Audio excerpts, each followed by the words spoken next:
In a single moment of blind arrogance, an officer decided to put a black woman in her place with a pair of handcuffs. He believed he was asserting his authority and closing another minor case. He didn't know that single act of cruelty would cost him his badge, his freedom, and expose 15 years of corruption that would burn his entire department to the ground.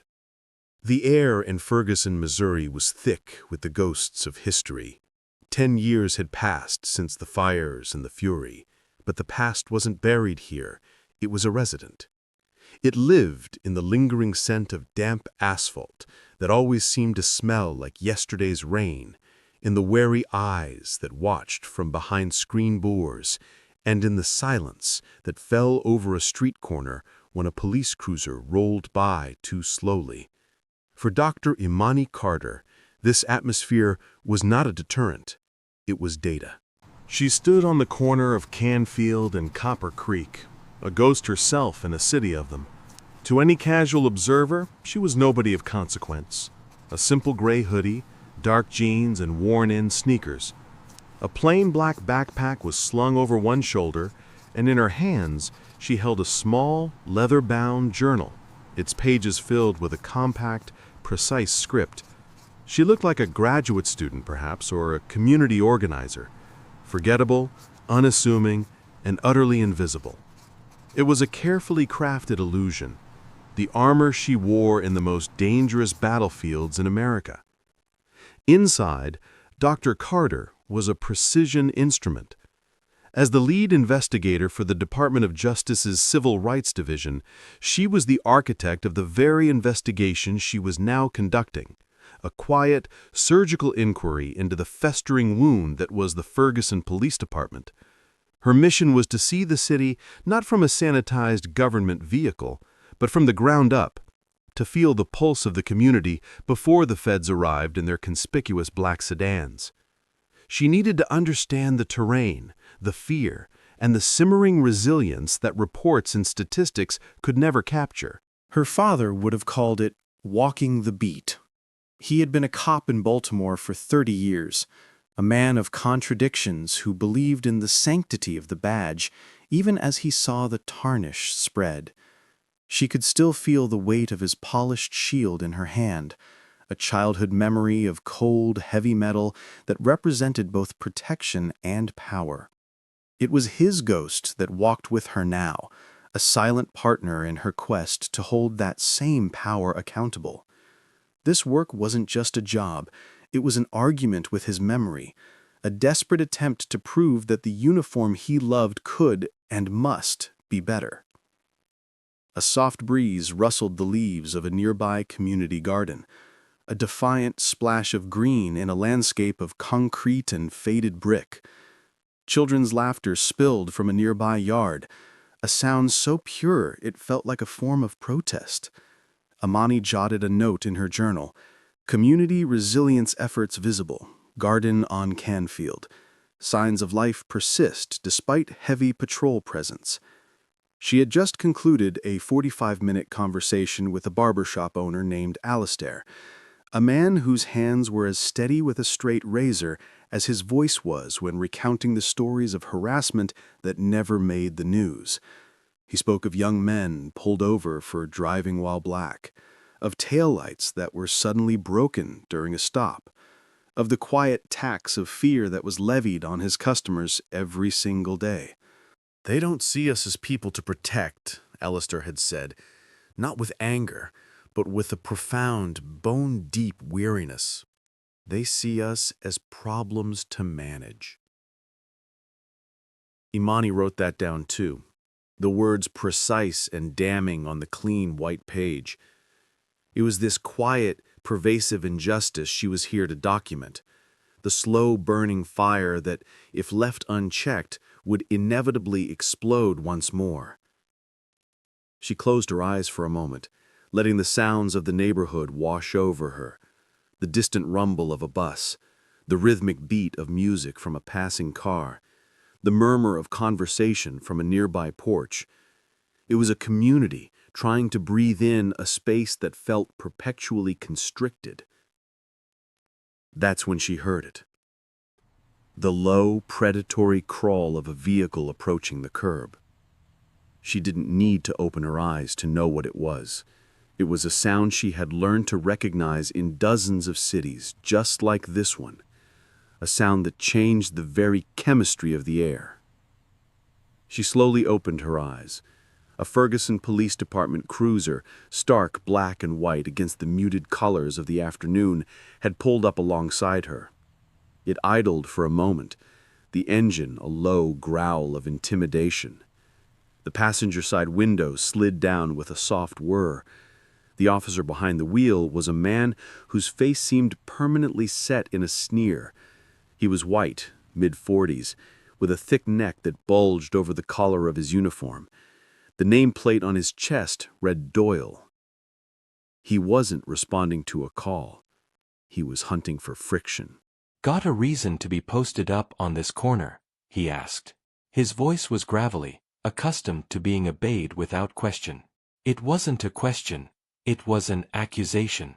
Imani kept her expression neutral, her posture relaxed. She had run this simulation in her mind 1,000 times. De-escalate. Be polite. Give nothing away. "Just enjoying the afternoon, officer," she replied, her voice calm and even. Doyle's eyes narrowed, sweeping over her plain clothes, her backpack, her journal. He saw everything he expected to see, and nothing of what was actually there. "Enjoying the afternoon," he repeated, mocking the phrase. He gestured with his chin toward her journal. "What's that?" "Taking notes for a class." "Something like that," Imani said, offering a non-committal shrug. "Observing, huh?" Doyle pushed, a smirk playing on his lips. He'd seen her type before, in his mind. Agitators, activists, people who came from outside to stir the pot. Observing what? How to stir up more trouble. The accusation hung in the air, ripe with prejudice.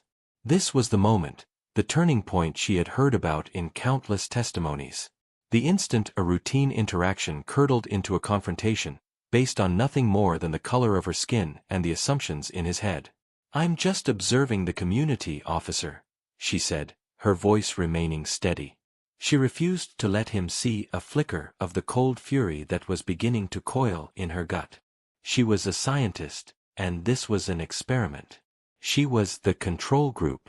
"The community doesn't need your kind of observation," Doyle spat back. He swung the car door open and stepped onto the pavement.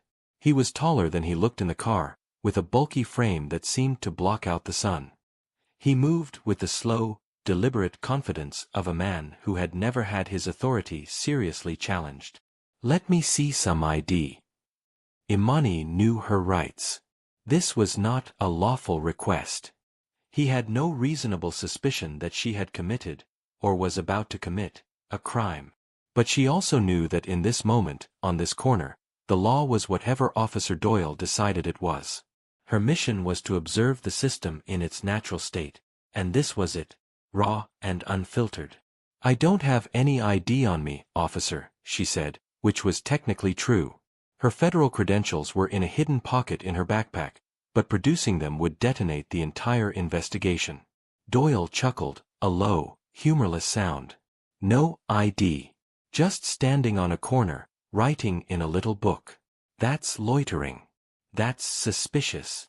He took a step closer, invading her personal space. The scent of stale coffee and cheap air freshener rolled off him. "Let me see the book." Her heart hammered against her ribs, a frantic bird in a cage of professional calm. The journal was her shield and her sword. It contained her thoughts, her strategy, the seeds of the entire federal case. Handing it over was not an option.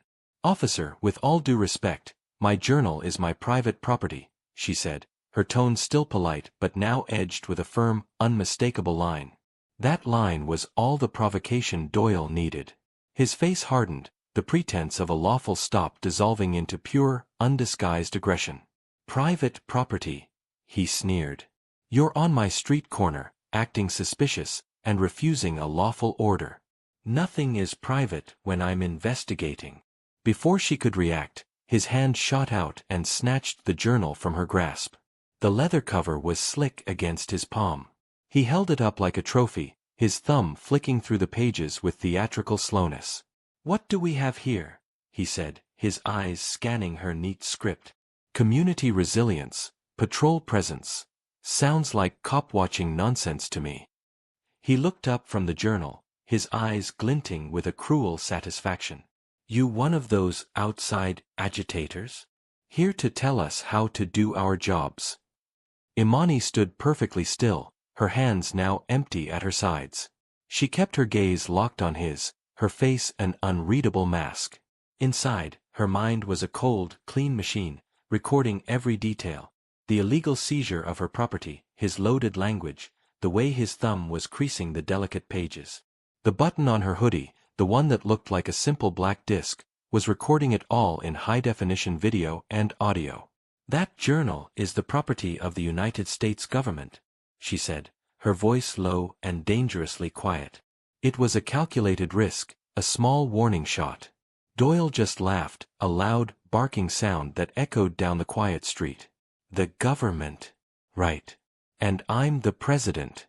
You're being detained for failure to comply and obstructing an investigation."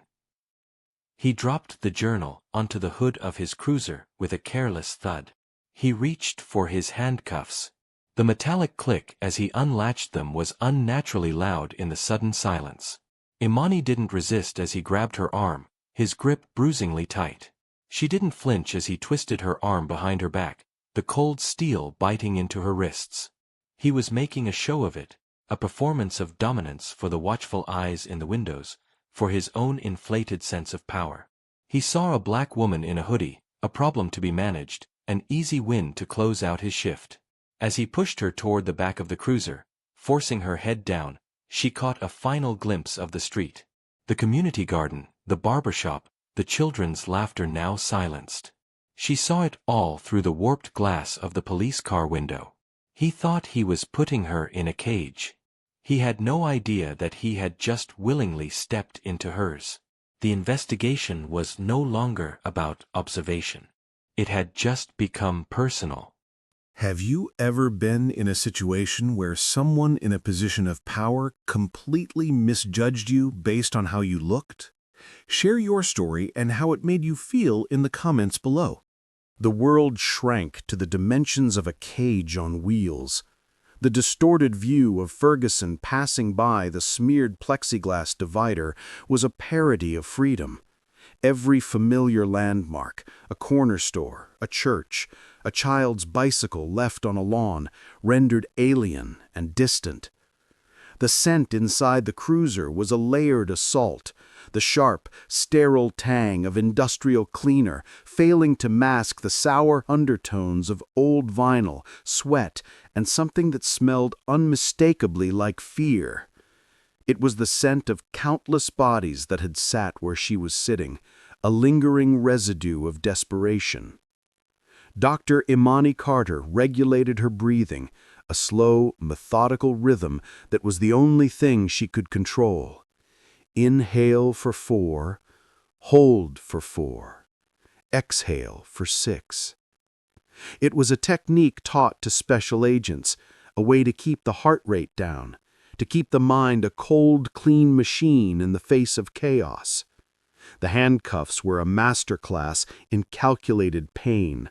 Not tight enough to break the skin, but tight enough that every bump and turn of the cruiser sent a shockwave of discomfort from her wrists up to her shoulders.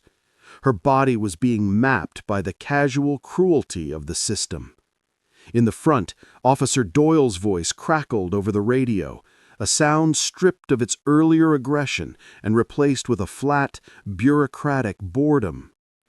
"Dispatch, this is 3 Adam 12. Show me en route to Precinct with 1 Jane Doe in custody. Possible 587, obstructing."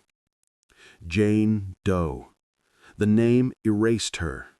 Dr. Imani Carter, with her years of service, her doctorate, her entire identity, had been summarily executed and replaced with a placeholder for the problematic, 587, obstructing. a catch-all charge, a tool used to punish those who dared to know and assert their rights. The cool, analytical part of her brain filed the information away. The other part, the part that was a daughter, a citizen, a black woman in America, felt the cold weight of that casual erasure settle deep in her bones. The precinct building was a brutalist block of concrete and tinted glass, designed to look less like a public service and more like a fortress. It projected an aura of impenetrable authority. As Doyle pulled her from the car, his grip on her upper arm was proprietary, a butcher handling a cut of meat. The walk from the cruiser to the precinct doors was a 100-foot stage. She could feel the eyes of other officers in the parking lot, the way their conversations paused, the way their gazes lingered. There were no questions in their eyes, only confirmation. They saw her in the back of Doyle's car, and the story wrote itself. Another angry black woman, another problem off the streets. The automatic doors hissed open, and the precinct's atmosphere hit her like a physical blow. The fluorescent lights hummed with a headache-inducing frequency, casting a pale, sickly glow on the scuffed linoleum floors. The air was a stagnant cocktail of burnt coffee, industrial bleach, and the faint, metallic scent of ink. Echoes bounced off the cinder-block walls, a ringing phone, a burst of harsh laughter from a side office, the steady, rhythmic clicking of a keyboard. It was the soundtrack of a bureaucracy indifferent to the human lives it processed. Doyle pushed her forward, toward a high counter behind which sat a man who looked like he'd been carved from a block of granite and cynicism. His face was a road map of broken capillaries, and his eyes, a washed-out blue, held the profound boredom of a man who had seen everything and was impressed by nothing. His nameplate read, S.G.T. O'Malley. "What'd you bring me, Doyle? More paperwork?" O'Malley grunted, not even bothering to look up from his crossword puzzle. "Got a real live one here, Sarge," Doyle announced, his voice oozing with theatrical pride. "Found her loitering on Canfield, cop watching. Wouldn't give me a name, so we got ourselves a Jane Doe." O'Malley finally lifted his gaze. His eyes flickered over Imani, from her worn sneakers to her hoodie to the defiant set of her jaw. It wasn't a look of assessment, it was a look of categorization. He had 1,000 mental files for people who looked like her, and none of them were good. "Right," he sighed, the single word carrying a universe of disdain. He gestured to a small, ink-stained area next to the counter. "Put your hands here." Doyle unlocked one of Imani's cuffs, roughly pulling her arm forward to press her palm onto a grimy scanner. The machine whirred, capturing the intricate map of her identity, while the men in front of her worked so hard to deny it. "Name?" O'Malley asked, his fingers poised over a keyboard, the clicking of his nails an impatient rhythm. Imani remained silent. Her gaze was fixed on a crack in the wall just behind his head. She would not speak. She would not give them the satisfaction of a fight. Her silence was her shield, her weapon, and her testimony. "Oh, she's not talking," O'Malley said, a cruel smile touching his lips. He looked at Doyle. "One of those." The two officers shared a weary camaraderie, a silent agreement between two men who believed they were on the front lines of a war against an ungrateful and hostile world. "Says her little book is government property," Doyle added, picking up her journal from a pile of her confiscated belongings on the counter. He held it between his thumb and forefinger, as if it were contaminated. O'Malley let out a short, sharp laugh. "The government? Which one? The student government? You in college, sweetheart? Here to major in protesting?" The words were designed to sting, to provoke, to strip her of dignity and recast her as a naive child playing at revolution. Imani's mind flashed to a briefing room in Washington, D.C., to the stern, respectful faces of senators and directors as she laid out the constitutional framework for police reform. She thought of the weight of the law she was sworn to uphold, the very law these men were currently making a mockery of. The contrast was so staggering, so profoundly absurd, that a strange sense of calm washed over her. They had no idea. They were children playing with matches in a room soaked in gasoline. Her silence only seemed to fuel their contempt. O'Malley began the booking process. His questions spat into the air, expecting no reply. Address? Date of birth? Social? No? Okay, Jane Doe it is. He picked up her backpack and unceremoniously dumped its contents onto the counter. A water bottle, a protein bar, a paperback copy of James Baldwin's The Fire Next Time, and the unassuming binder. Doyle poked at the book with a pen. Look at that. Required reading for the Revolution. His gaze fell on the binder. He picked it up, his expression one of bored curiosity. He flipped it open. For a terrifying second, Imani's heart seized. She saw the header, Preliminary Assessment, Ferguson Police Department, Civil Rights Division, U.S. Department of Justice. But the title page was covered by a blank sheet. Doyle's eyes scanned the first visible page, a dry, dense block of text detailing municipal codes. His brow furrowed in confusion, then cleared with dismissal. Looks like boring legal crap, he grunted, tossing it back onto the pile with a clatter. Probably a paralegal student, thinks she knows everything. Every casual insult, every procedural violation, every shared smirk was a thread in the tapestry of evidence she was weaving. The microcamera on her hoodie, still perfectly positioned, was drinking it all in. The audio recorder captured the subtle acoustics of the room, the way their voices bounced off the hard surfaces, creating a perfect, damning record of their hubris. The physical processing was the deepest violation. Ink and print time, O'Malley announced, grabbing her hand. His fingers were thick and calloused, his touch entirely impersonal. He rolled her thumb onto a thick, greasy pad of black ink, and as the cold, greasy substance coated her skin, an image flashed in her mind, an emotional echo from a life she could barely recognize right now. Her father, in his Baltimore kitchen, showing a 10-year-old Imani how to lift a fingerprint from a glass with graphite powder. It had been a game, a moment of father-daughter bonding, a lesson in the fascinating science of identity. Now, her own identity was being pressed into a database as a mark of criminality. Her hands that had signed federal orders and drafted legal briefs that had changed laws, being treated like those of a common felon. The ink felt like a stain on her soul. Next came the mugshot. Doyle pushed her in front of a height chart on a stark white wall. Face the camera, no smiling, look straight ahead. A harsh flash exploded in her eyes, momentarily blinding her. Another flash from the side.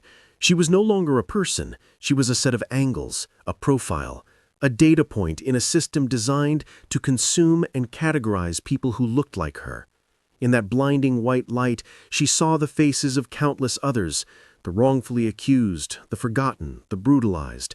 Their ghosts stood with her in that sterile, soulless room. Finally, it was over. Doyle led her down a long, echoing hallway. The air grew colder, heavier. A series of metal doors lined the corridor, each with a small, barred window. From behind one, she heard a man weeping softly. From another, a string of slurred curses. It was a hallway of human misery. Doyle stopped at the last cell, the key already in his hand. "Enjoy your stay," he said, his voice dripping with finality. He shoved her inside. The cell was a concrete box, containing nothing but a steel toilet and a narrow concrete slab for a bench. The air was thick with the smell of disinfectant and despair. The heavy metal door slammed shut with a deafening clang, a sound of absolute finality. The lock tumbled home with a series of loud, metallic clicks. For the first time, Imani was completely alone. The professional mask that she had worn so tightly finally loosened, not to cry, but to process. She ran a finger over the cold, gritty surface of the concrete bench. This was it, the belly of the beast. She had read the reports, interviewed the victims, studied the statistics, but she had never felt it. She had never been consumed by the cold, indifferent machinery of it all. Now she had. This experience, this gut-wrenching lesson in contempt, was no longer academic. It was branded on her skin, on her soul. In the oppressive silence of the cell, she could hear the faint, almost imperceptible hum of the microcamera's battery. It was the sound of a promise, the sound of the gathering storm. Their contempt wasn't just an insult, it was evidence, and the reckoning was coming.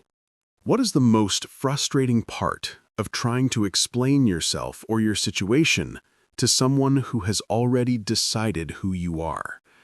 Let's discuss this in the comments. The clang of the cell door was not just a sound. It was a physical event. It vibrated through the concrete floor, up through the soles of Imani's feet, and settled deep in her marrow. The series of clicks as the lock tumbled home was the period at the end of a sentence that had been passed on her. In the sudden, profound silence that followed, the only sound was the frantic thumping of her own heart and the incessant, high-pitched hum of a single fluorescent light overhead. That light flickered, a tiny rhythmic spasm that seemed to mock the very idea of consistency or hope. For the first few minutes, she did not move from where Doyle had shoved her. She stood in the center of the concrete box, a statue of forced composure. Her mind, the cold, clean machine she had relied on for years, was whirring, trying to process the raw data of her new reality.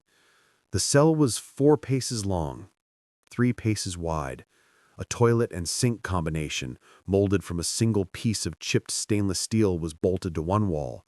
A concrete slab, which was meant to be a bench, jutted out from the other. The air was frigid, carrying the institutional scent of bleach, but beneath it lay older, more stubborn smells, stale sweat, urine, and a metallic tang of old dried blood. It was the smell of caged misery. She ran a hand over the rough wall, the gritty texture scraping against her fingertips. It was real, unyieldingly real. The weight of it all, the sneering contempt, the casual dehumanization, the physical act of being caged began to press down on her. The professional detachment she had so carefully maintained began to fracture. She was not Dr. Carter, DOJ investigator, anymore. In this box, she was Jane Doe 587, the problem to be managed. Her legs felt unsteady. She moved to the concrete bench and sat down, the cold of it seeping instantly through her jeans. She stared at the opposite wall, at the hieroglyphs of past occupants, scratches, dates, curses, and names, all carved into the paint with a desperate need to leave a mark, to scream into the void, "I was here. I existed." Her eyes landed on one name, crudely etched near the floor, almost hidden in the gloom. Marcus. The name was a key, unlocking a door in her memory she tried to keep bolted shut. Suddenly, she was no longer in a Ferguson holding cell. She was in a sterile courtroom in Cleveland 3 years ago. Marcus was 17, a lanky kid with eyes that were far too old for his face. He was a talented artist who had been picked up on a bogus possession charge, a charge based on the testimony of a single corrupt officer. The officer had a history, a pattern, but it was all buried in sealed internal affairs files. Imani had been a junior investigator on the case, fighting to get that evidence admitted. She remembered the look on Marcus's mother's face when the guilty verdict came down. It wasn't a scream or a cry of outrage. It was a quiet, catastrophic collapse, the sound of a spirit breaking. Marcus was sentenced to 3 years, his art scholarships vanishing like smoke, his future incinerated by one man's lie and a system that chose to believe it. They had eventually gotten the conviction overturned, but not before Marcus had served 18 months. He had come out a different person, hardened, haunted, the light in his old eyes extinguished. Staring at that name on the wall, the dam inside Imani finally broke. A single, hot tear escaped her eye and traced a path through the grime on her cheek, then another, and another. She didn't sob or make a sound. It was a silent, violent weeping, her shoulders shaking with the force of a grief that was not just her own. The tears were not for her own humiliation. They were for Marcus. They were for his mother. They were for Alistair the barber, for the young men with suddenly broken taillights, for every single person who had ever been swallowed by a room like this and had their voice stolen from them.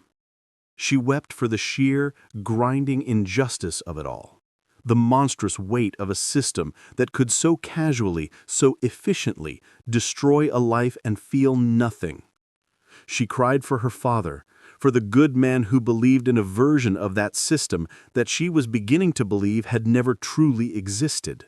She pressed the heels of her hands into her eyes, trying to physically stop the flow of grief.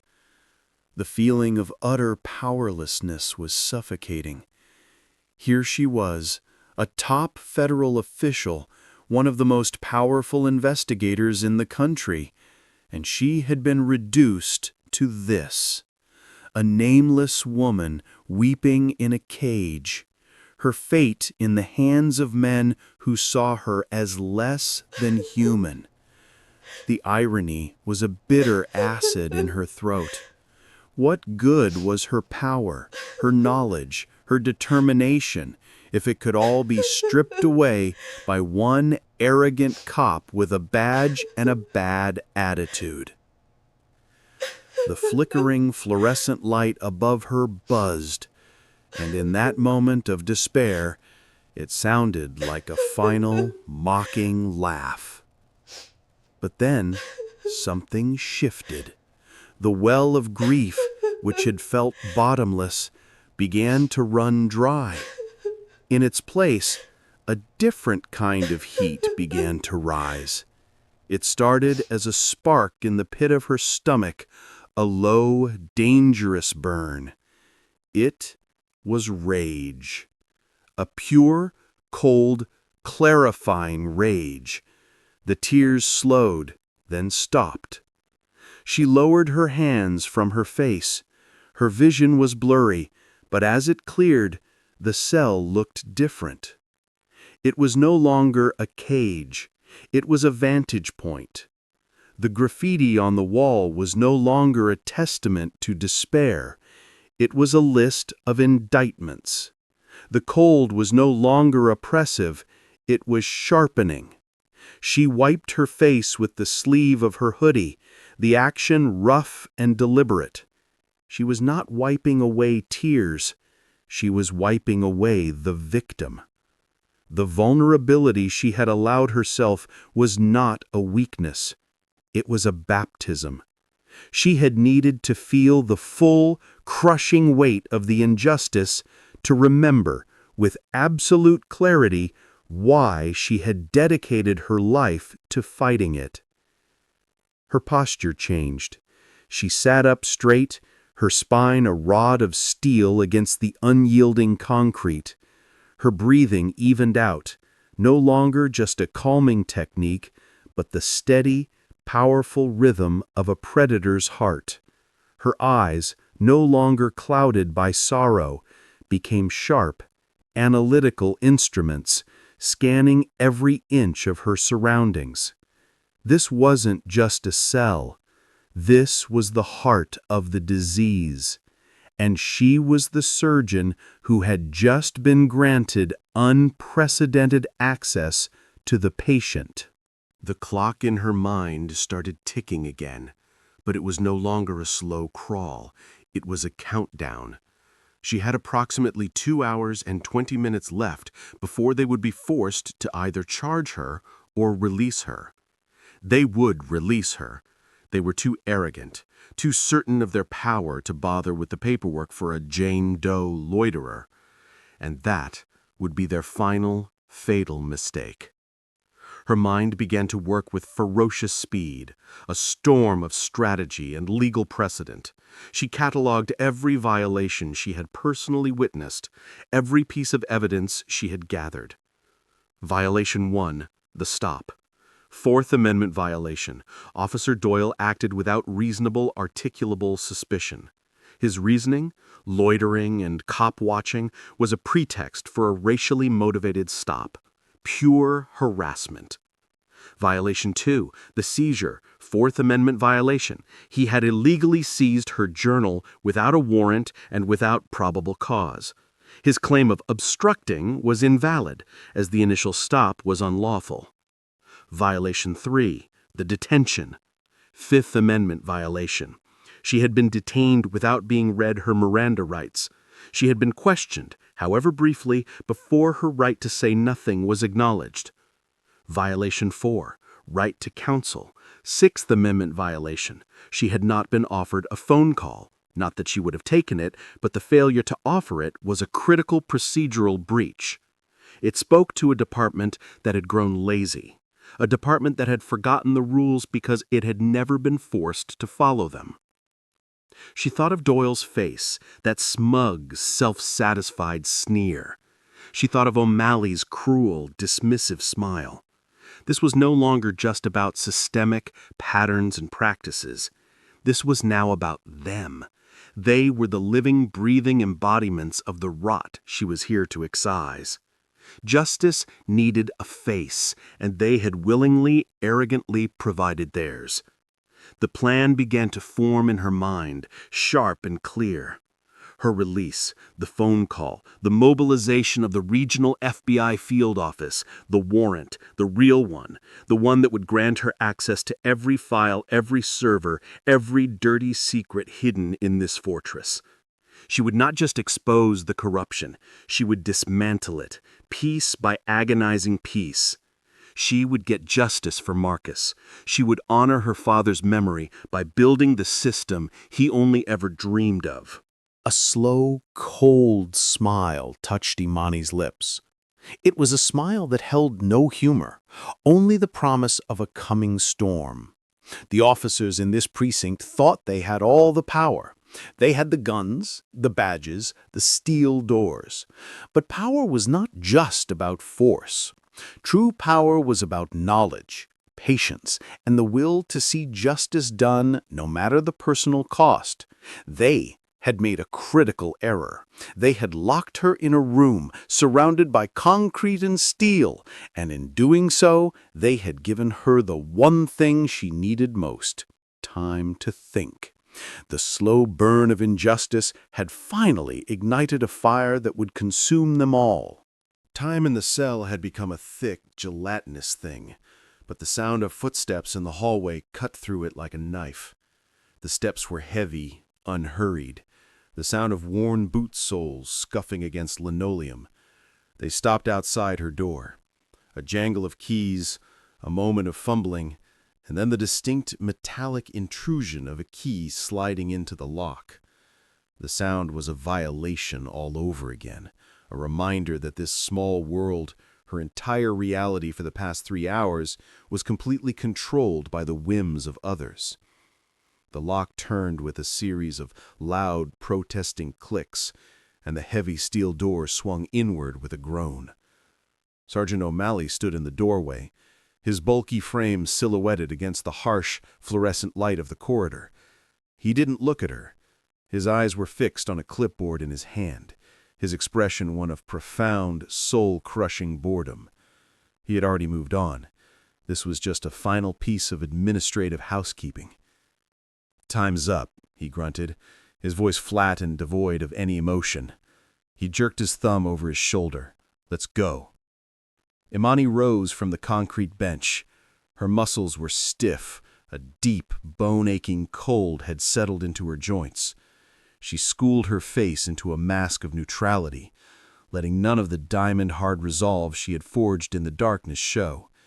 As she walked past him, he made no move to get out of her way, forcing her to brush against the starchy fabric of his uniform. The gesture was a final petty assertion of dominance, a nonverbal reminder of his power and her supposed insignificance. She didn't flinch. She just kept walking. The precinct was louder now, humming with the energy of the late afternoon shift change. Officers moved with a sense of purpose, their voices sharp, their laughter echoing in the sterile space. No one gave her a second glance. She was invisible again, a ghost floating through their world, which was exactly what she wanted. She followed O'Malley back to the booking desk. Her belongings were still in a clear plastic bin on the counter, a sad little collection of items that represented her temporary, stolen identity. Doyle was nowhere to be seen. He had likely gone home, the memory of his heroic arrest already fading, just another anecdote of a day spent keeping the peace. The sheer, breathtaking arrogance of it all was a fuel feeding the cold fire in her gut. O'Malley pushed the bin toward her without a word. His movements were lazy, dismissive. He tapped a form on the counter. "Sign here. Property returned." Imani picked up the pen. Her hand was steady. She looked at the line, which required the signature of the released detainee. Next to it, the name read simply, Jane Doe. With a flicker of grim irony, she signed the name with a simple, elegant X. It was a signature of anonymity, a final nod to the identity they had forced upon her. But it was also a mark, a target, the beginning of the end. She began to gather her things, each object a small act of reclamation. She slid the worn copy of The Fire Next Time back into her bag. She picked up the binder, its weight feeling different now, heavier, like a loaded weapon. Her journal was last. She picked it up and held it for a moment, her thumb tracing the deep crease on the cover where Doyle's own thumb had been. It was damaged. It was tainted. And it was now Exhibit A. She slung the backpack over her shoulder, the familiar weight a comfort. She was whole again. She turned to leave, and O'Malley, for the first time, spoke directly to her, his voice dripping with a final parting shot of condescension. "Try to stay off the street corners, sweetheart. It's for your own good." Imani paused at the threshold of the main doors, but she did not turn. She did not give him the satisfaction of a reaction. His words, meant to be a final assertion of his power, hung in the air between them. The subtext was clear. We are the ones who decide where you belong. We are untouchable. Then, she pushed the glass door open and stepped outside. The fresh air was a shock, a blessing. It was cool and clean, carrying the scent of cut grass and distant car exhaust. She took a deep, shuddering breath, filling her lungs, expelling the stagnant, recycled air of the precinct.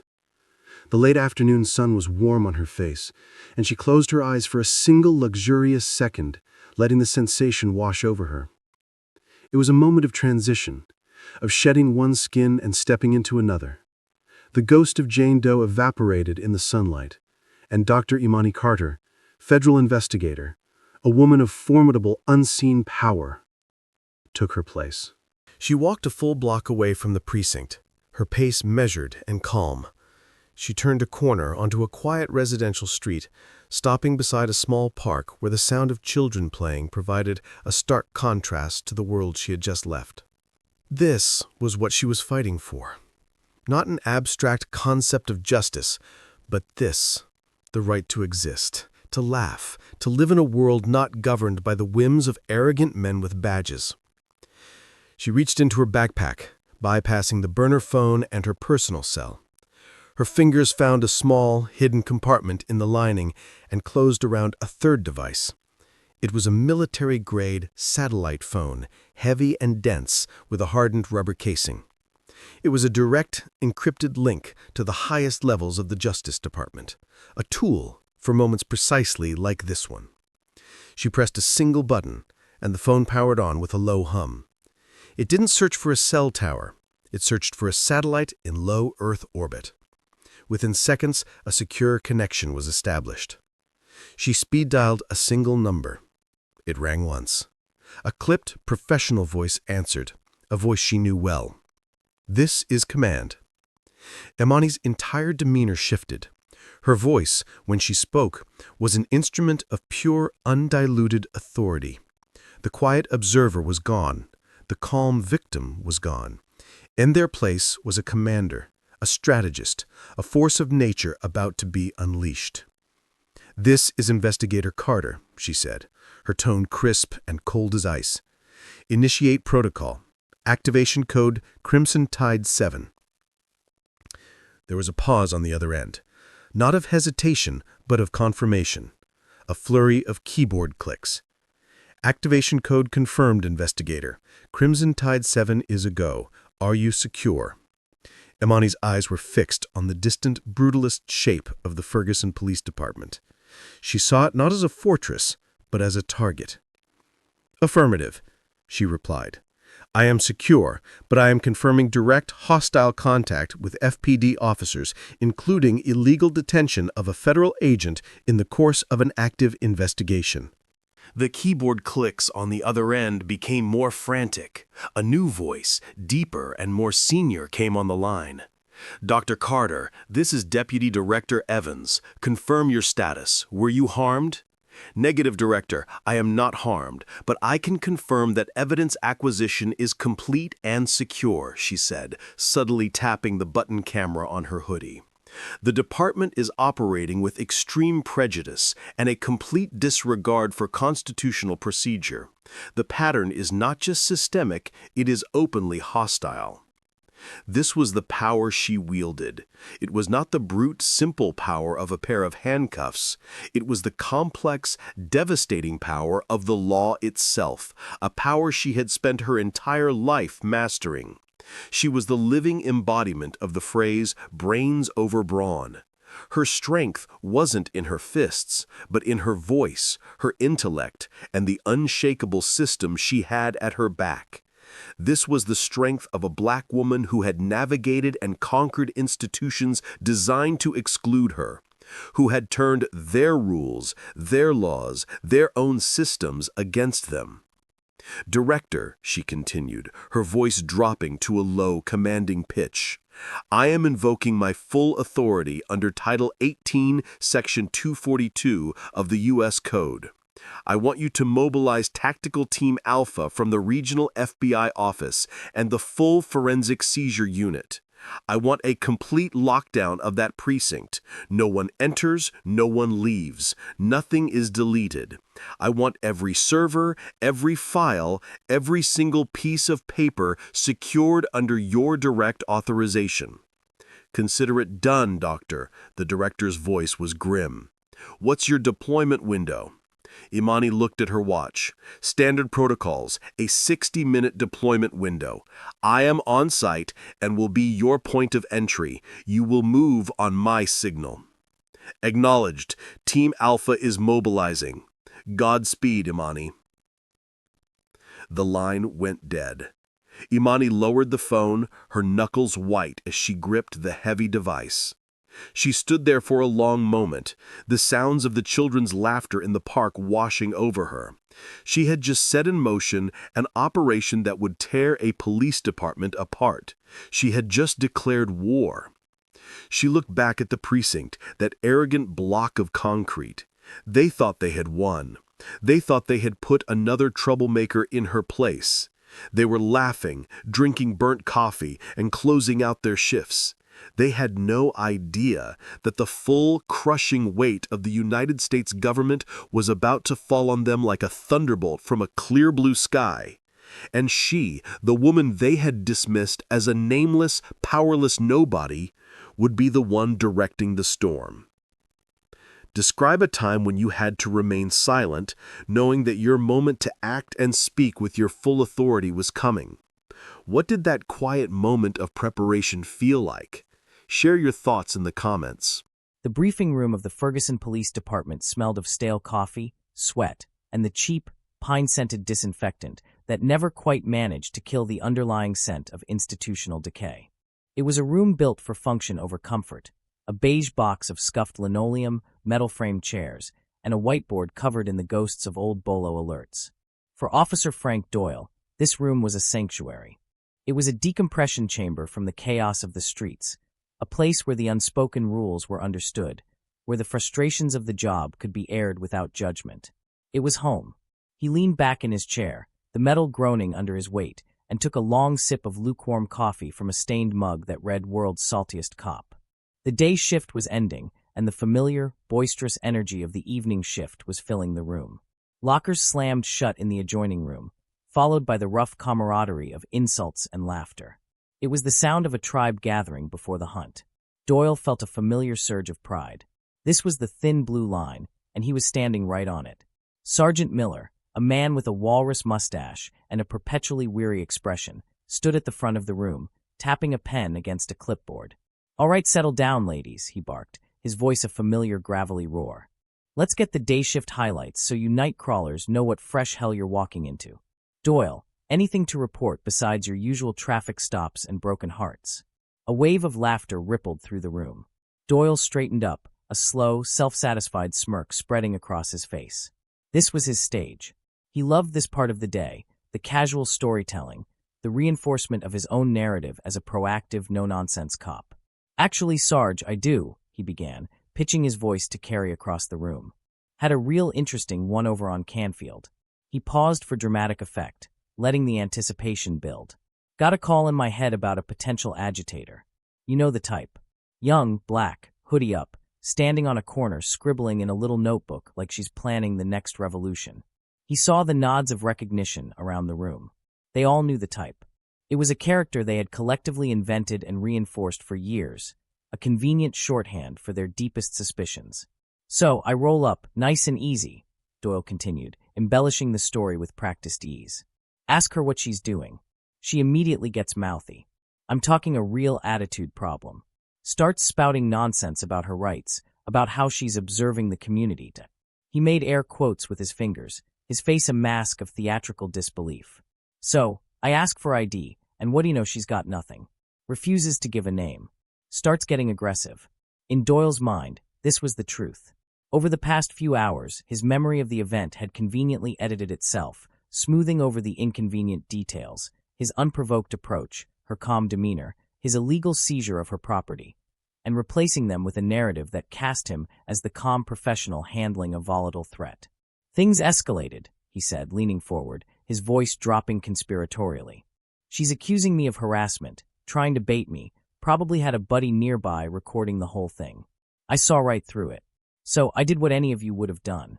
I took control of the situation, detained her for obstruction, brought her in, let her cool her heels in a cell for a few hours to think about her life choices, and then cut her loose. Sent a message." "Good," Miller grunted from the front of the room. "That's what they're looking for. A reaction. You deny them that, you deny them their power." "Exactly," Doyle said, puffing out his chest. "She tried to pull some nonsense about her notebook being government property. Can you believe the nerve?" The room erupted in derisive laughter. "Which government?" someone shouted from the back. "The Black Panther government? Probably." Doyle laughed along, feeling the warm glow of his colleague's approval. "I told her, sweetheart, the only government you need to worry about right now is the Ferguson PD." She shut up real quick after that. He took another sip of his coffee, the story concluded, his status as a savvy, street-smart cop reaffirmed. He had taken a potential problem and neutralized it. He had asserted his authority. He had protected the line. He felt good. He felt powerful. The briefing continued, the focus shifting to the mundane realities of the job. A bolo for a stolen sedan, a warning about a recent string of burglaries, a reminder about filling out overtime slips correctly. The atmosphere was relaxed, complacent. These men were masters of their universe, a small, concrete kingdom where their word was law and their actions were beyond reproach. They were utterly, blissfully, and fatally unaware that their kingdom was about to be invaded. It started as a sound so faint it was almost subliminal. A low, distant hum that was more felt than heard. Doyle and a few others subconsciously paused. Was that a siren? No, it wasn't a siren. Sirens wailed and peaked. This was different. It was a steady, multi-layered thrum that was growing in intensity with unnatural speed. "The hell is that?" a young officer near the window asked, craning his neck. The hum grew into a deep, guttural roar. The coffee in Doyle's mug began to vibrate, tiny ripples disturbing the murky surface. The windows of the briefing room rattled in their frames. It sounded like a fleet of helicopters was about to land on their roof. Then, the world outside the precinct exploded in a silent symphony of flashing lights. Red and blue strobes, brighter and more numerous than any they had ever seen, painted the briefing room walls in frantic, strobing flashes. The officers, frozen in a state of confusion, looked like characters in a silent, color-drenched horror film. "What the?" Miller started to say, moving toward the window.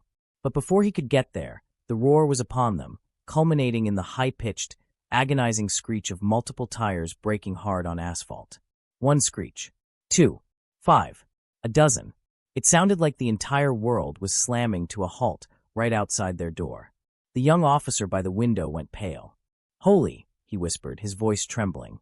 Every cop in the room scrambled to the windows, their earlier arrogance replaced with a primal, adrenaline-fueled confusion. What they saw defied all logic. The parking lot, their parking lot, had been swallowed by a swarm of menacing, black, unmarked vehicles. Ford Expedition SUVs, the kind you only ever saw in movies, were parked in an aggressive, haphazard semicircle, completely blockading the entrance and exit. Their engines were still running, their headlights cutting through the twilight like search beams, creating an intimidating wall of light. But it was the figures emerging from the vehicles that stopped every heart in the room. They poured out with a silent, terrifying efficiency. Men and women clad in black tactical gear, helmets with night vision mounts, and vests emblazoned with 3 stark white letters. FBI. They moved with the fluid, predatory grace of a wolf pack, fanning out, securing the perimeter. Rifles were held at a low ready, their movements economical and precise. Red laser dots from their sights danced across the precinct's glass doors, the side of the building, the windows of the briefing room itself. Through the gaps in the tactical teams, another group was emerging. These were the ones in suits, their faces grim and all business. They carried heavy-duty cases and wore earpieces, their eyes scanning the building with a cold, analytical gaze. Forensic Seizure Unit. The local police radio, which had been a constant, comforting chatter in the background, was now a cacophony of panicked, overlapping voices from officers out on the street. "What's the situation at the precinct? We're seeing feds everywhere. Is this a drill? I repeat, is this a drill? Dispatch, we have federal agents blocking off Canfield. They're not talking to us. They're telling us to stand down."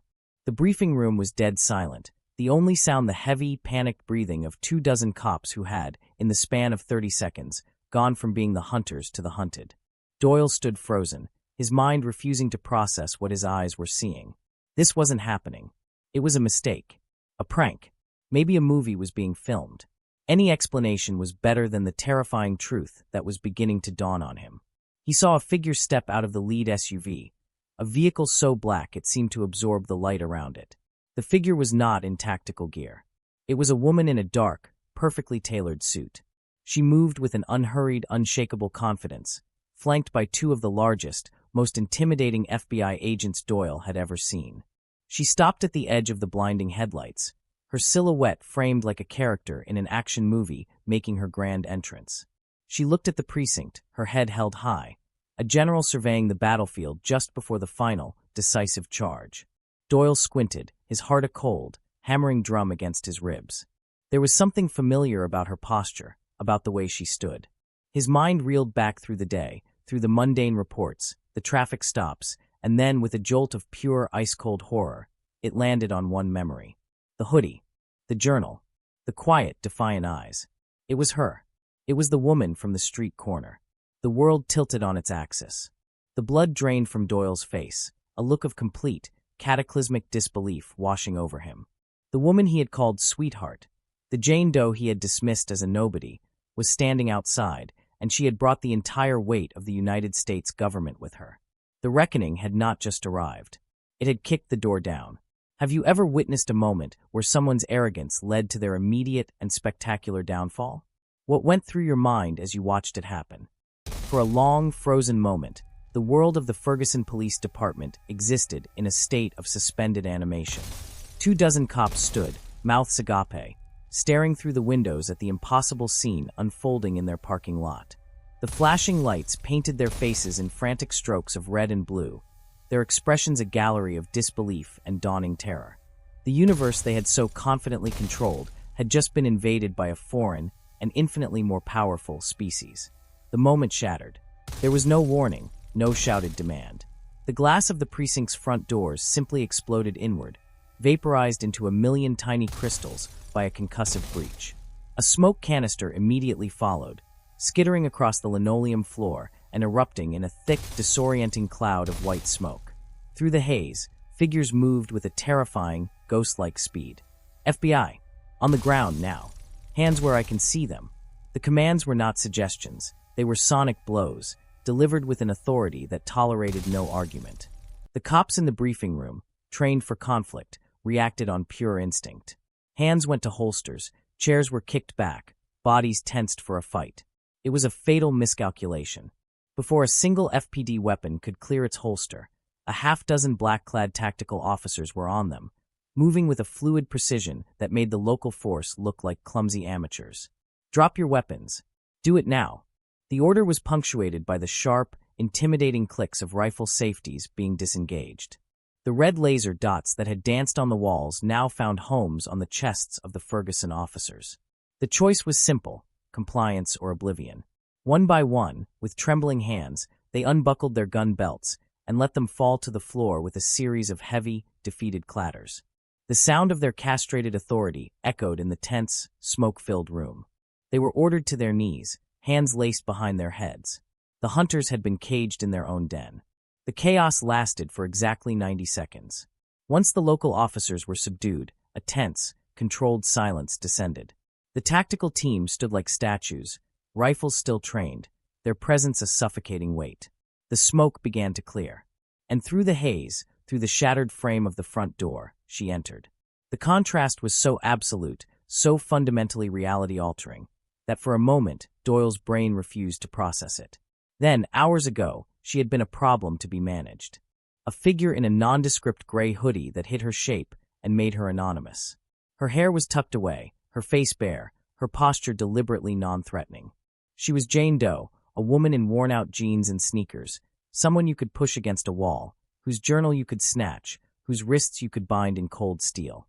She was a ghost, a nobody, a piece of paperwork he had already forgotten. Now, the woman who strode into his precinct was not a ghost. She was a queen, a warrior queen. She wore a charcoal gray suit, tailored with military precision, that fit her like a second skin. The simple hoodie was gone, replaced by a silk blouse the color of midnight. The worn sneakers were gone, replaced by razor-sharp stilettos that clicked on the linoleum with a sound like a ticking clock, each step a countdown to judgment.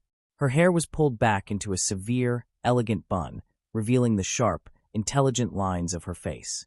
Her expression, once a mask of careful neutrality, was now one of cold, righteous fury. And her eyes were the same, but everything behind them had changed. The quiet observer was gone.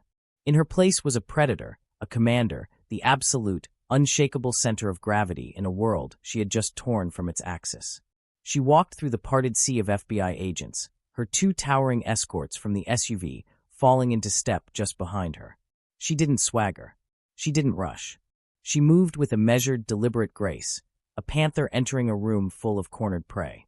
Her gaze swept across the kneeling officers, her eyes cataloging each face, each expression of fear and confusion. The other cops saw a powerful federal official, an avatar of a nightmare they had never thought would come. But Officer Frank Doyle saw a ghost.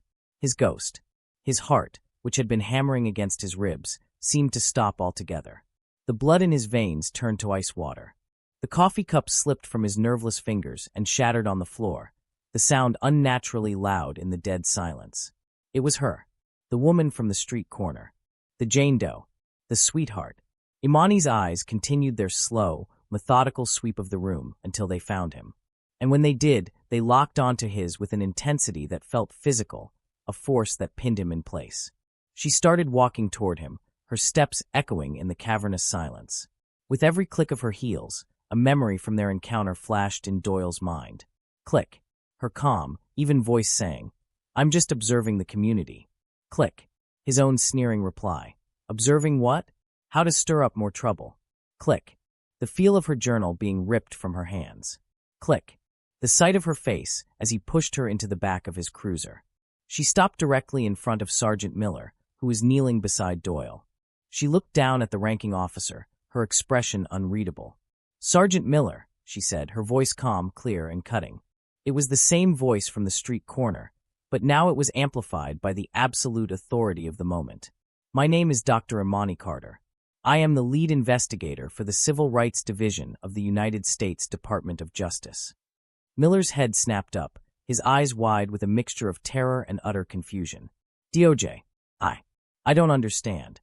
"You will," Imani said, her tone leaving no room for argument. Her gaze then shifted slowly, deliberately, and settled fully on the trembling man beside him. She looked down at Frank Doyle, and for the first time, a flicker of emotion crossed her face. It was not anger. It was not triumph. It was a cold, profound contempt. "Officer Doyle," she said, her voice dropping a register, becoming a soft, dangerous weapon. "We've met before. Though at the time, you chose to call me Jane Doe." Doyle couldn't speak. His mouth opened and closed, but no sound came out. His world was collapsing in on him in real time. The solid ground he had stood on his entire life, turning to quicksand. "A few hours ago," Imani continued, her voice a relentless, forensic recounting of his sins, "you asked me what I was observing. You accused me of being an outside agitator. You were concerned," she paused, letting the words hang in the air, "that I was here to stir up trouble." She took a half-step closer, forcing him to crane his neck to look up at her. She was the judge, and he was the sinner at the confessional. "Let me be perfectly clear, officer. I am here to stir up trouble, but not for the community. For you." She reached into her suit jacket and produced a folded document. With a flick of her wrist, she opened it. It was a federal warrant, signed and sealed, bearing the full authority of the U.S. government. "You also mentioned," she said, her eyes never leaving his, "that my journal was supposedly government property. You were more right than you knew. But you failed to understand which government I serve. You told me, and I believe I'm quoting you correctly, that the only government I needed to worry about was the Ferguson PD." She let the silence stretch, a suffocating blanket of dread. "Officer Doyle," she said, her voice now ringing with the force of a judgment handed down from on high. "You are relieved of duty. Your authority is terminated. And the government you should have been worried about is here." With that, she turned her back on him, a final, dismissive gesture that rendered him utterly insignificant. She faced the rest of the terrified, kneeling officers, her voice rising to fill every corner of the room, every dark, corrupt corner of the precinct itself. "As of this moment," she declared, her words sharp and final as the fall of a guillotine, "by the authority vested in me by the Attorney General of the United States, this precinct, its contents, and all of its personnel are now under the direct control of the United States Department of Justice." The statement was not a threat, it was a pronouncement. It was the sound of a world ending, and a new one beginning. The casual, arrogant kingdom of the Ferguson PD had just fallen, and the woman they had handcuffed and thrown in a cage was now sitting on the throne. Have you ever completely underestimated someone, only to be shocked by their true power or position? What did you learn from that experience? Share your story in the comments. In the wake of Dr. Imani Carter's declaration, a new kind of order descended upon the Ferguson Police Department. It was not the loud, boisterous order of the local cops, but the quiet, chillingly efficient order of a federal task force. The briefing room, which moments ago had been a stage for arrogant storytelling, was now a silent processing center. The kneeling officers were zip-tied and let out one by one, not to cells, but to separate offices where they were to be held for questioning. Their faces were masks of shock and a dawning, sickening understanding that their world had been irrevocably upended. Imani orchestrated the initial stage of the takeover with the precision of a battlefield general. Her voice, calm and measured, cut through the tense atmosphere, delivering a rapid-fire series of commands that sent her teams moving like a well-oiled machine. "Agent Coulson, Secure the armory and all department-issued firearms. Log everything. Agent Reyes, you and the forensics team begin imaging all servers, hard drives, and personal devices in the records room and the main office. I want a mirror image of every piece of data in this building before sunrise. No one touches a keyboard without your authorization. Director Evans, she said, turning to the senior FBI official who had been her silent, imposing shadow. Please secure the Internal Affairs Division. I want every complaint file from the last 15 years, especially the ones marked unsubstantiated. I suspect that's where the real story is. Evans simply nodded, his expression grim. Consider it done. Through it all, Officer Frank Doyle remained on his knees, a forgotten statue in the center of the room. He was no longer a concern to the tactical team. His spirit, if not his body, had already been disarmed. Imani let him kneel there for a full 10 minutes, letting the reality of his new position sink in, letting him watch as the institution he thought he embodied was systematically dismantled before his eyes. Finally, she gave her last command for this phase. Agents, she said to 2 tactical officers, bring Officer Doyle to the briefing room. Uncuff him and have him take a seat. He and I have a report to review. The briefing room, when they brought him in, was profoundly different. The other chairs had been pushed to the walls, leaving a single, solitary chair in the center of the floor. The whiteboard, still bearing the ghost of Sergeant Miller's handwriting, was now a blank, white screen. A digital projector hummed softly from a table in the back. The room where he felt his most powerful, surrounded by his tribe, had been transformed into a sterile, isolated interrogation chamber. His sanctuary had become his crucible. The agents pushed him into the chair. It was the same chair he had leaned back in so confidently less than an hour ago. Now it felt like an electric chair. He sat stiffly, his hands on his knees, staring at the floor. He was a big man, but in this empty room, under the unwavering gaze of Dr. Imani Carter, he seemed to shrink, to physically collapse in on himself. Imani entered, followed by Deputy Director Evans, who stood silently by the door, a mountain in a suit, his presence a silent testament to the gravity of the proceedings. Imani did not sit. She stood before Doyle, a figure of judgment. She held a small, sleek tablet in her hand. Officer Doyle, she began, her voice devoid of heat or triumph. It was the voice of a scientist observing a specimen. Earlier today, you filed a report regarding your detention of a Jane Doe. Before we discuss the inaccuracies in that report, I thought it might be helpful to review the events as they actually occurred. She tapped the screen of her tablet. The projector whirred to life, throwing a bright, clear image onto the whiteboard. Doyle flinched as the image resolved. It was a view of the street corner on Canfield, filmed from the perspective of someone's chest. His chest. He was watching a recording from her button camera. The video was crystal clear, the audio pristine. He saw himself step out of the cruiser, saw the aggressive way he moved, the arrogant tilt of his head. Then he heard his own voice, and the first crack in his crumbling psyche appeared. Got a reason to be posted up on this corner? His voice sounded different on the recording. Harsher, uglier, dripping with a contempt he hadn't even realized was there. He watched the entire interaction unfold. He watched his own smug, sneering face as he mocked her. Observing what? How to stir up more trouble. You one of those outside agitators? He saw her, calm and still, her face a mask of neutrality. She looked so small, so non-threatening. And he looked like a bully. A monster. Then came the moment he snatched her journal.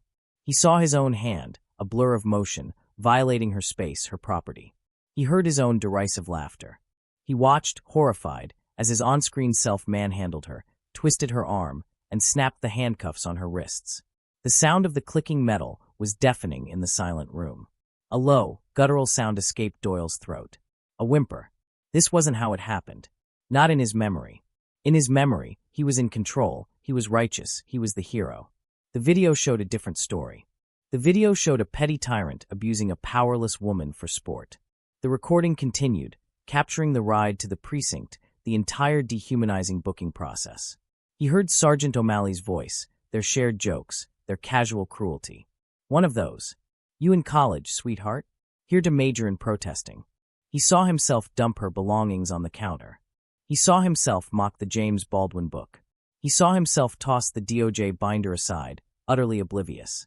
The sight of his own ignorance, his own catastrophic blindness, was a physical blow. A wave of nausea washed over him.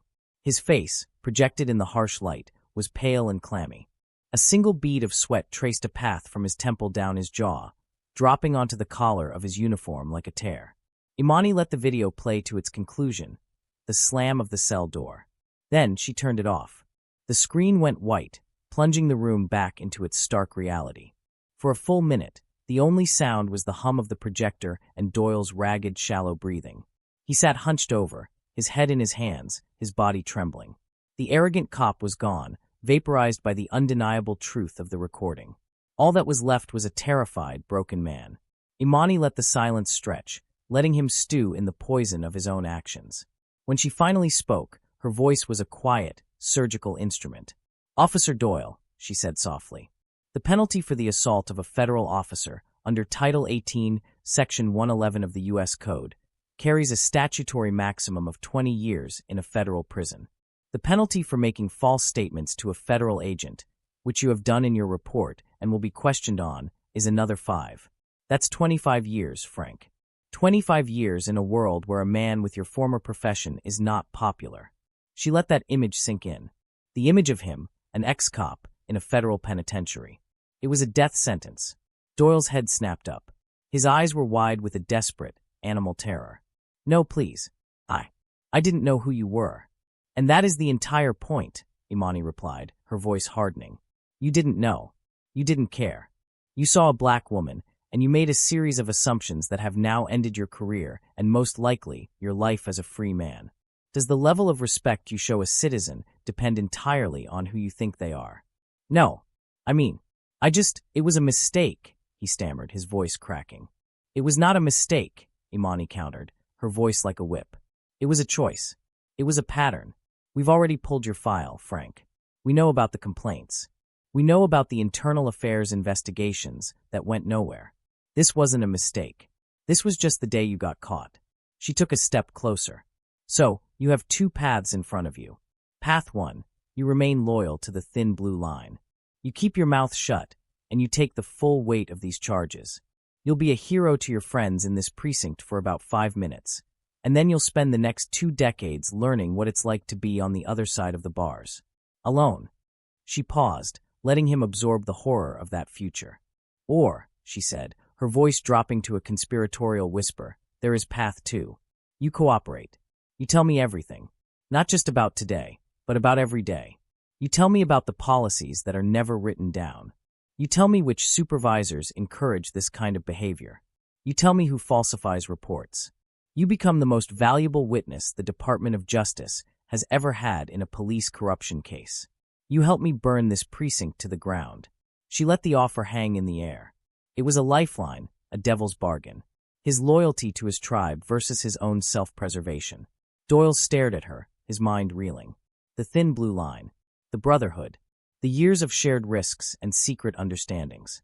He thought of O'Malley's sneer, of Miller's weary cynicism, of the men he had called brothers. Would any of them take a 25-year sentence for him? He knew the answer before the question even fully formed in his mind. He broke. It was not a sudden snap, but a slow, pathetic crumble. His broad shoulders slumped. The defiant anger in his eyes dissolved into a watery, pleading terror. A sob escaped his lips, a raw, ugly sound of a man's world completely disintegrating. "Don't send me there," he whispered, the words choked with tears. "Please. I'll tell you anything. Anything you want to know." He had become a snitch. Instantly. The code of silence, the sacred brotherhood he had built his entire identity around, vanished in the face of his own personal apocalypse. Self-preservation was the only loyalty he had left. "O'Malley," Doyle began, his voice barely audible. "He's the one. He taught us how to word the reports to make any stop look justified. The trifecta, he calls it. Furtive movements, smell of marijuana, and noncompliance. You put that in any report, and IA clears it, no questions asked." He was talking, the words spilling out of him in a desperate, pathetic torrent. He talked about the illegal arrest quotas for minority neighborhoods. He named Sergeant Miller as the one who shredded civilian complaints he deemed frivolous. He started naming names, dates, incidents, a flood of corruption that had been held back for years by a dam of blue loyalty, a dam that had just burst. Imani didn't react. She simply pulled up another chair, sat down opposite him, and tapped her tablet, activating an audio recorder. "Let's start from the beginning, Frank," she said, her voice now calm and patient, the voice of a priest taking a confession. "Tell me everything." And as the federal agents methodically worked their way through his precinct, seizing the evidence of a decade of decay, the man who had once been its proud gatekeeper sat in the center of it all, betraying every secret he had ever sworn to protect. What do you think makes a person abandon their principles or their loyalty to a group just to save themselves? Do you see it as an act of cowardice, or is it just human nature? Share your perspective in the comments. The confession of Officer Frank Doyle was not an end, it was a key. As he sat, a hollowed-out husk of a man, spilling 15 years of secrets into a federal recorder, the words he spoke became targeting data. Dr. Imani Carter listened to the last of his pathetic, self-serving testimony, her face an unreadable mask of stone. When he was finally finished, having traded his soul for the possibility of a few less years in a cage, she stood without a word, leaving him in the custody of 2 silent U.S. Marshals. The man who had arrested her was now a federal asset, and she was finished with him. She stepped out of the briefing room and into the main artery of the precinct. The atmosphere had undergone a profound metamorphosis. The loud, arrogant swagger of the Ferguson PD had been replaced by the quiet, focused hum of a federal machine at work. Agents from the FBI and the DOJ moved with a silent, synchronized purpose, their faces grim, their actions precise. The scent of burnt coffee had been replaced by the clean, sterile smell of electronics and the faint, crisp scent of official paper. This was no longer a police station, it was a crime scene. Imani's voice cut through the quiet hum, and every federal agent in earshot paused to listen. "Doyle's confession has given us a roadmap," she announced, her voice resonating with an authority that was now unquestioned. "He's confirmed a pattern of evidence tampering, falsified reports, and a systemic conspiracy to violate civil rights, all sanctioned by senior officers. Let's use it." What followed was a methodical, systematic dismantling of a corrupt institution, a silent, coordinated hunt for the cancer that had been growing in the heart of the city for years. In the records room, which O'Malley had lorded over like a foul-tempered troll, a young, sharp-eyed FBI forensics agent, acting on Doyle's information, bypassed the official servers. She knelt and pried up a loose linoleum tile near the back wall, revealing a small, hidden compartment. Inside was a dusty, forgotten hard drive. When she plugged it into her diagnostic rig, its contents unfurled like a scroll of sins, a shadow database of every civilian complaint filed in the last decade. Here were the real stories, the unredacted testimonies, the ugly, inconvenient truths that had been scrubbed from the official records.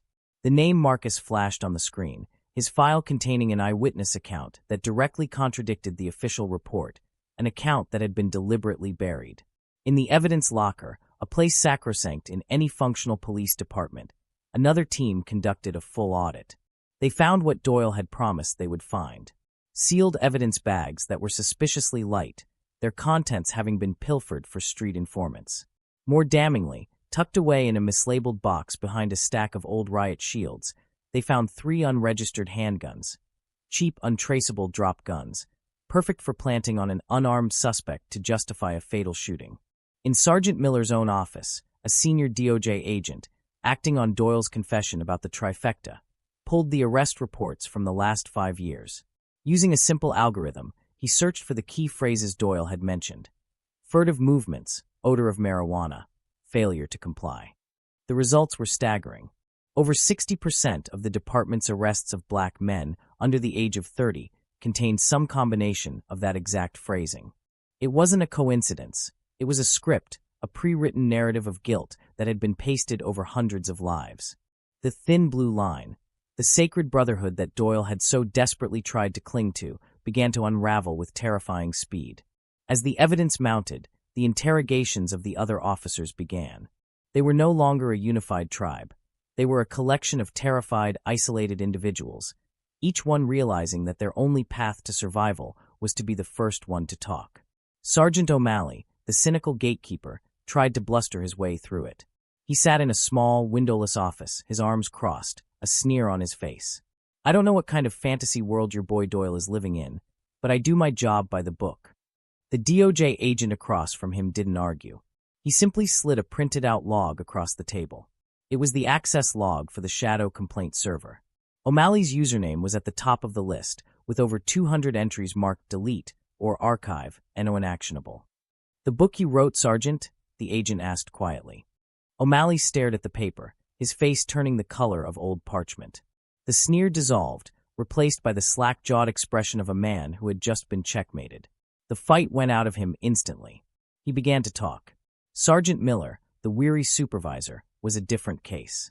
He seemed almost relieved, as if he had been waiting for this day for years. When confronted with the evidence of the arrest quotas and the shredded complaints, he didn't fight. He just sighed, a long, rattling sound that seemed to carry the weight of his entire career. "You don't get it," he said, his voice a low murmur. "You try to do the right thing, but the machine, it's too big. You fight it for a while, then you learn to just manage it. You keep the worst of it from spilling out. You protect your guys. It's the only way to survive." It wasn't an excuse. It was a surrender, a confession not just to a crime, but to a profound moral failure. The alliances, forged over years in the crucible of shared danger and secret corruption, crumbled to dust in a matter of hours. It became a frantic race to the bottom, each officer desperately trying to trade information about his brother in blue for a slightly better deal from the U.S. Attorney's Office. The culture of fear they had so expertly inflicted on the community had finally turned inward. And outside, the community was watching. Word had spread through the city with the speed of a wildfire. At first, it was just whispers, then frantic texts and social media posts. Now a crowd had gathered behind the hastily erected federal police tape that cordoned off the precinct. Local news vans had arrived, their satellite dishes raised to the sky, broadcasting the impossible scene to the world. The flashing red and blue lights of the federal vehicles washed over the faces in the crowd, illuminating a complex tapestry of emotions. There was no cheering, no celebration.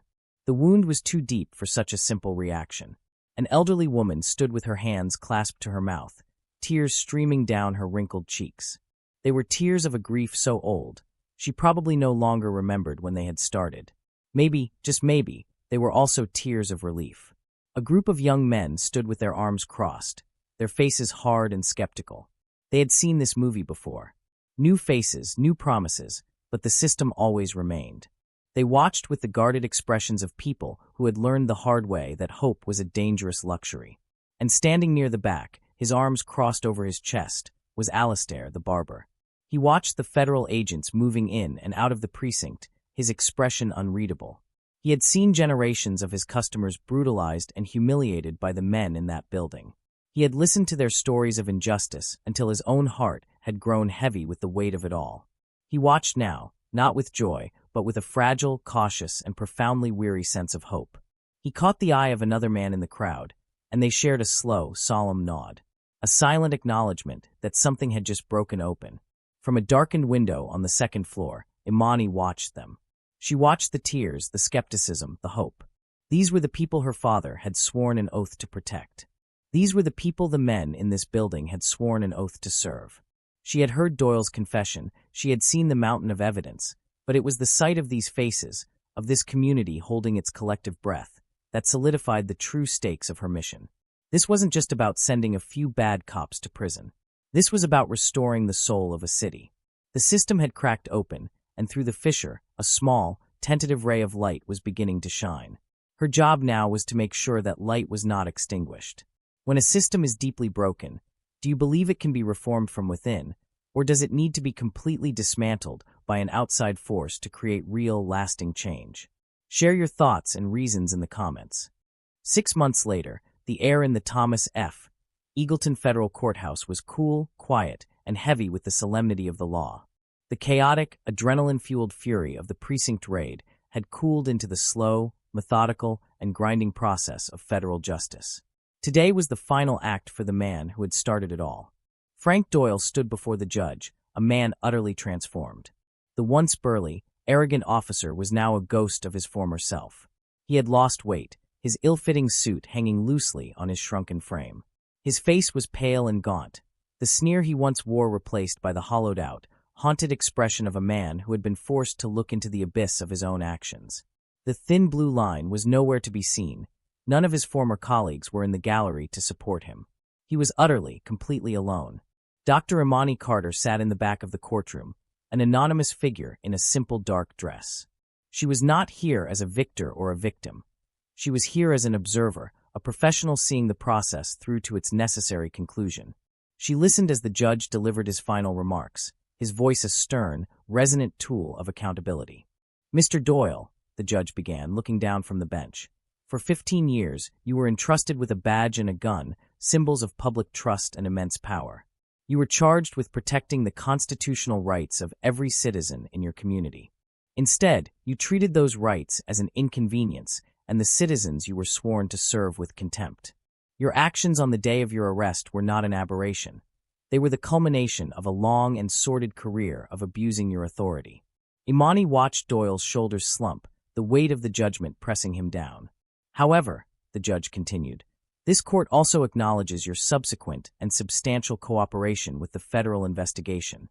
Your testimony was instrumental in uncovering a deep-seated culture of corruption that may have otherwise remained hidden. For that, you will be shown a measure of leniency." The sentence came down like a gavel. 10 years in a federal penitentiary. It was not the maximum, but it was not a slap on the wrist. It was a decade, a lifetime. It was justice. As U.S. Marshals led a weeping Frank Doyle away, Imani felt no triumph, only a profound and weary sense of closure. One man's story was over. The city's was just beginning. Doyle was just the first domino to fall. His confession had, as Imani promised, burned the old Ferguson PD to the ground. Sergeant O'Malley, faced with irrefutable evidence of his role in evidence tampering, was sentenced to 8 years. Sergeant Miller, for his part in covering up complaints and encouraging a culture of misconduct, received 5. 12 other officers were indicted on various federal charges, ranging from perjury to deprivation of rights. The FPD, as it had existed, was functionally dismantled.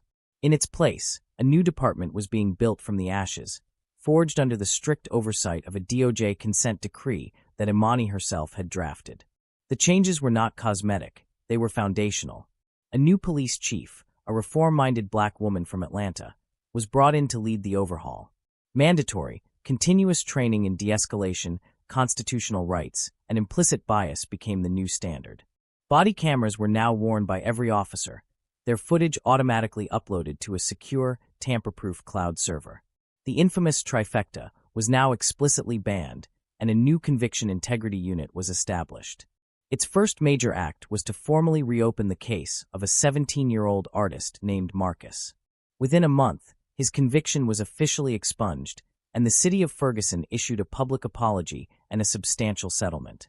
It couldn't give him back the 18 months he had lost, but it was an acknowledgement. It was a start. 6 months to the day after the raid, Imani Carter stood before the people of Ferguson.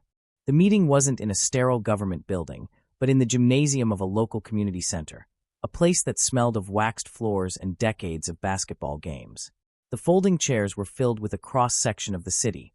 Old women who had seen it all, young activists with fire in their eyes, church leaders, business owners, and sitting nervously in the front rows, the first class of new FPD recruits, their uniforms still stiff and unfamiliar.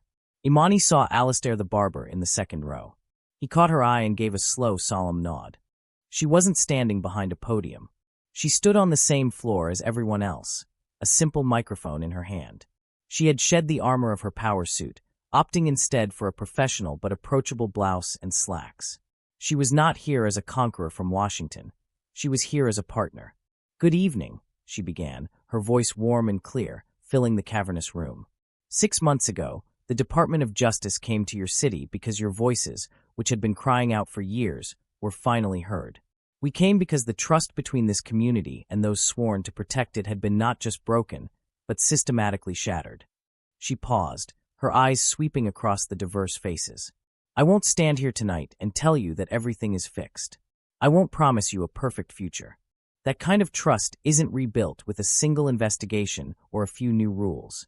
It's rebuilt day by day, interaction by interaction. It's rebuilt with truth, with transparency, and with accountability." She gestured to the new recruits. "These new officers, and those who remain from the old department, are undergoing some of the most rigorous training in the nation. But the most important training they will receive won't happen in a classroom.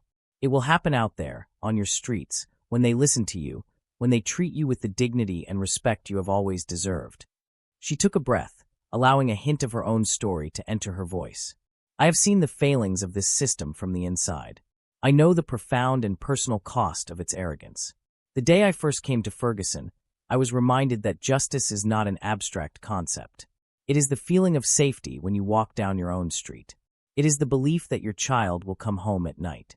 It is the simple, revolutionary idea that your humanity will be recognized by those in power. The work is not done, she continued, her voice rising with a quiet, passionate conviction. But for the first time in a long time, the work has truly begun. We have created a new foundation. Now we, and I mean all of us, have to build the house. It will be hard. It will be frustrating. But it is the most important work we can do. After she finished, the room was silent for a moment, and then a wave of applause, tentative at first, then growing stronger, filled the gym. It was not a standing ovation, but it was an acknowledgement. A seed of trust had been planted. Imani didn't leave. She stayed for over an hour, moving through the crowd, shaking hands, listening to stories, answering questions. She spoke with a group of young activists, not talking down to them, but listening to their ideas for a new civilian oversight board. She shared a quiet moment with Marcus's mother, who simply hugged her, tears in her eyes. Her last conversation was with Alistair. He approached her as the crowd began to thin. "Dr. Carter," he said, his voice thick with an emotion he couldn't quite name. "For the first time since I opened my shop, I feel like I can breathe." "That's all any of us want, Alistair," she replied, a small, genuine smile on her face. "Just the freedom to breathe." As she finally walked toward the exit, she saw a young black girl, no older than 10, tentatively approach one of the new female recruits. The girl looked at the officer's shiny new badge not with the ingrained fear of her parents' generation, but with a wide-eyed, open curiosity. The officer knelt down, her face breaking into a warm smile, and began to talk to her. It was a small moment, a tiny, fragile spark in the long, dark night. But it was enough. It was the first light of a new dawn. Tonight, we witnessed a story about how one person's courage can ignite a fire that reshapes a community. But justice isn't a spectator sport, and it isn't just a story. It's a daily practice, built from 1,000 small acts of courage, empathy, and connection. So I ask you, in your own life, in your own community, what is one small spark you can create this week? Will you build a bridge with someone you don't understand? Will you bravely and safely speak up against a small injustice you witness? Or will you simply make a conscious effort to see the full, complex humanity in someone you've been taught to fear or dismiss? Let's not just talk about a new dawn. Let's build it together.